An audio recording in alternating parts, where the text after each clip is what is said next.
मालती के पिता जैसा मतलबी इंसान शायद इस दुनिया में खोजने के बाद दोबारा से वही मिलेंगे। जिनसे इनका मतलब रहता है उसको अपने दिल के इतने करीब रिश्ते से जोड़ लेते हैं। ज़्यादातर बिटिया का रिश्ता ही देते हैं और सामने वाला पिता मान करके सब कुछ इनके ऊपर न्यौछावर कर देता है, पूरा जी जान लगा देता है कि मेरे पिताजी को कोई दिक्कत ना हो। और लास्ट में अपना कला दिखाई देते हैं, अपना जो असला चेहरा है मालती के पिता का वो सामने आ ही जाता है। गाइस ऐसे ही किए हैं ये राधा राज के साथ, जो कि राधा राज का इतना तबीयत खराब है गाइस, इसके बावजूद भी मालती के पिता नहीं गए देखने के लिए। आखिर क्यों नहीं गए? क्या दिक्कत हो गया है राधा राज से? राधा राज से इनका क्या दुश्मनी हो गया जो कि ये नहीं गए? तो आइए गाइस जानते हैं इस वीडियो में। तो सबसे पहले आप सबका स्वागत है। जैसे कि सबको पता है कि राधा राज का तबीयत खराब है, अब तो खैर ठीक है गाइस, लेकिन खराब था। 2 दिन से हमने वीडियो नहीं डाला, ना तो आज हमने वीडियो अभी तक बनाया भी नहीं था, ना देखा भी था, और कल भी नहीं देखा। लेकिन गाइस आज हम वीडियो देख रहे हैं जो युवराज का चैनल है, उस चैनल पे मालती के पिता का कुछ ऐसा प्रूफ आता है गाइस, जिसमें साफ पता चलता है कि मालती के पिता इस समय अपने ही घर पे हैं और कहीं गए नहीं हैं। और घर पे रहने के बावजूद भी वो राधा राज को देखने नहीं गए गाइस। तो हमें देख करके बहुत ही बुरा लगा, क्योंकि राधा राज मालती के पिता के साथ बहुत खुल के रिश्ता निभाई थी और पिता वाला रिश्ता निभाई थी गाइस। देखिए आप लोग, देखे होंगे आप लोग कि राधा राज ने जब मालती के काम क्रिया जितना भी मालती के साथ करना था, मालती के जबकि राधा राज गाइस मालती के पिता के साथ खुल के रिश्ता निभाई पिता का, और खुल के करी इन लोगों के साथ।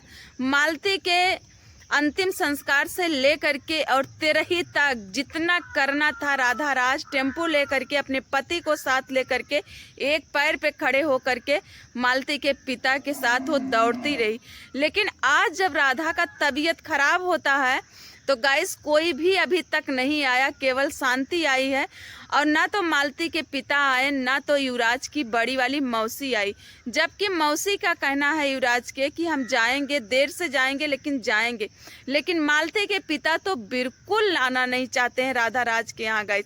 अब बताइए इसमें आकड़ी कौन है? सबसे ज़्यादा तो अकड़बाज हमारे चाचा जी हैं, जो कि धार्मिक विचार वाले हैं, सत्संग में बैठने वाले हैं। ये हमारे चाचा जी नमक खा के हराम करने वाले हैं, पतली में खाकर छेद करने वाले हैं, है ना चाचा जी? सब सूट कर रहा है आप पे ना? बिल्कुल आप पे है, सारी बातें आप पे लागू हो रही है।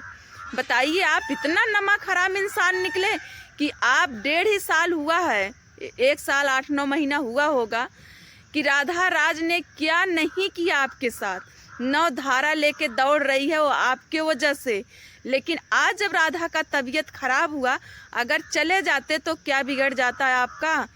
क्या बिगड़ जाता? बेटी बोलते थे, पिता मानती थी आपको, चले जाते तो क्या हो जाता? बस आपका आशीर्वाद लग जाता कि बिटिया ठीक हो जाती जल्दी, बस यही होता ना। कैसे इंसान हो चाचा जी, कैसे इंसान हो? बताइए, सच बताएं, आप कभी किसी से दिल से रिश्ता रखे ही नहीं हो, चाहे वो अपनी बेटी हो या फिर मुंहबोली बेटी हो। ऐसे ही रिश्ता आप रखे थे मालती से। आपका दिल का रिश्ता मालती से नहीं था, खून का रिश्ता था, लेकिन दिल से रिश्ता आप नहीं निभा रहे थे।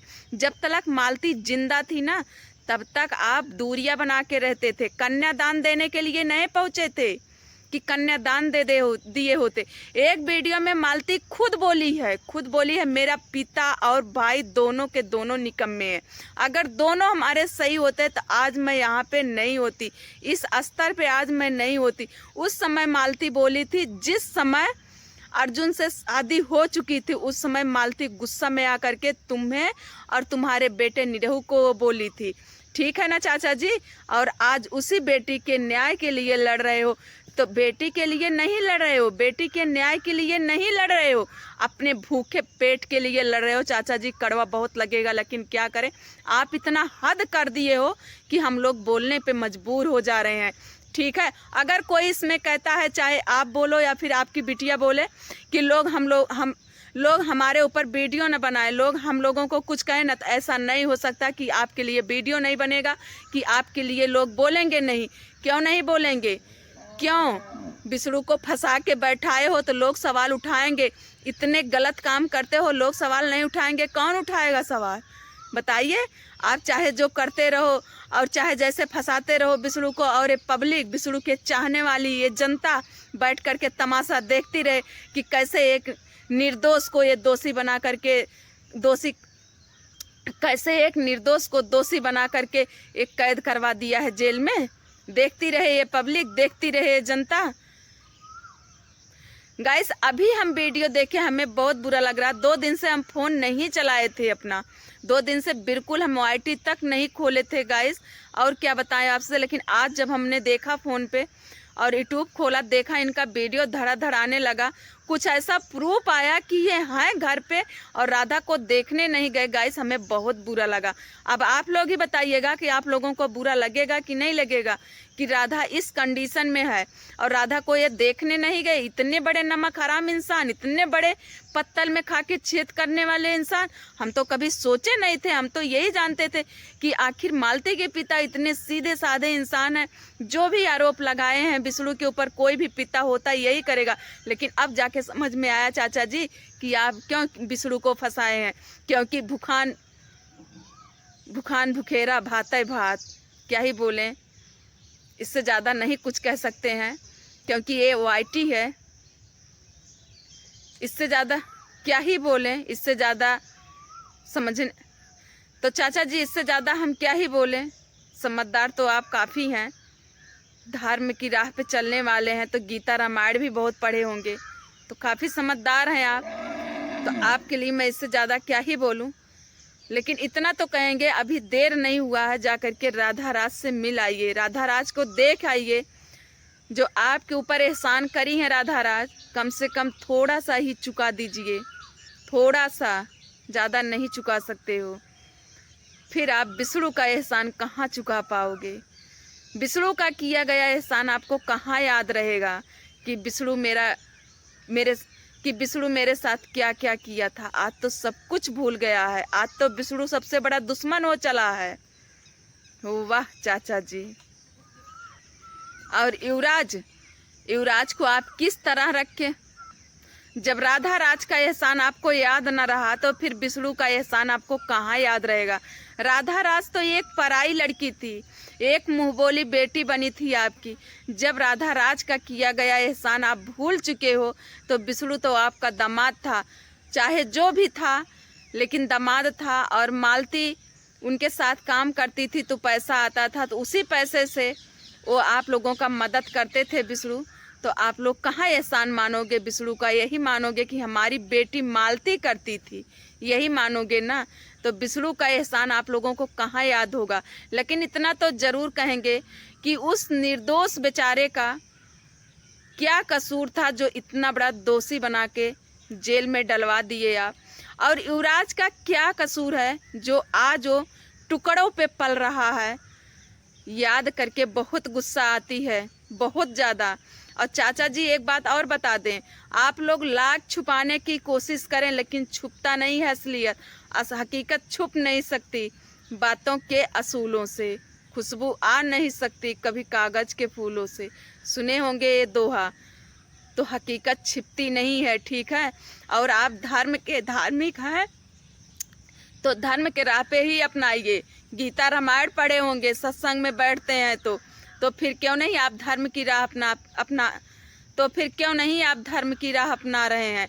हम तो कहते हैं कि आपके जैसा नमक हराम इंसान शायद पूरे दुनिया में खोज डालेंगे तो फिर आप ही मिलोगे, इसके अलावा दूसरा कोई नहीं मिलेगा, ठीक है? और जो आज मालती की न्याय की लड़ाई आप लड़ रहे हो, ये सबको पता है कि मालती के न्याय की लड़ाई नहीं, आप अपने लिए लड़ रहे हो, अपने बुढ़ापा के लाठी खड़े कर रहे हो। कुछ लोग तो बुढ़ापा का लाठी नाती पोता बेटे से खड़े करते हैं, लेकिन आप तो बुढ़ापा का जो लाठी होता ना, वो पैसे के बल पे खड़ा करना चाहते हो, ठीक है? आज युवराज दर दर भटक रहा है, युवराज को कोई रखने के लिए तैयार नहीं है गाइस। अगला वीडियो आप लोग देखिएगा, उस वीडियो में बिल्कुल क्लियर कर दूंगी कि युवराज को रखने के लिए आज इनके घर में लड़ाई हो रहा है। युवराज को रखने के लिए युवराज की मौसी तैयार नहीं, युवराज के मौसा तैयार नहीं, अब युवराज बोझ बन गया है।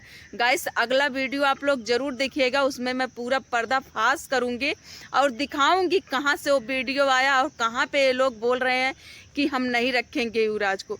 तो आज की हमारी वीडियो बस यहीं तक है गाइस। शाम हो रही है और ये वीडियो पहुंचेगी आप सबके पास लमसम 8 साढ़े 8 बजे रात तक पहुंचेगी गाइस। तो आप लोग देखिएगा इस वीडियो को और भरपूर सपोर्ट करिएगा। मिलेंगे अगले वीडियो में, तब तक के लिए बाय बाय, जय श्री राम।